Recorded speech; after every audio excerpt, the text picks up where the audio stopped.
Tens of thousands across the Arab world protesting Israel's siege of Gaza, burning Israeli flags, and celebrating Hamas's brutal attack. They have embarrassed Israel and the Americans at the same time, he says. As the crisis threatens to spill over borders, a different calculus on Hamas from the U.S. president. These guys make Al-Qaeda look pure. They're pure evil.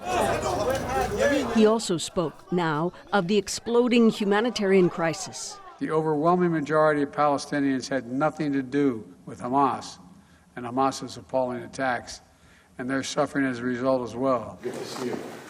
In a region fraught with fault lines, the U.S. Secretary of State is racing from capital to capital, telling Middle East leaders their complicated ties to Hamas can't be justified. There can be no more business as usual with Hamas. Murdering babies, burning families to death, taking little children as hostages. These are unconscionable acts. In Lebanon, more protests. As Hezbollah, the militant group backed and funded by Iran, warned again it will not be forced to stay on the sidelines. They tell us, do not intervene in the battle, says Hezbollah's deputy chief. We're fully ready. When the time comes for action, we will carry it out.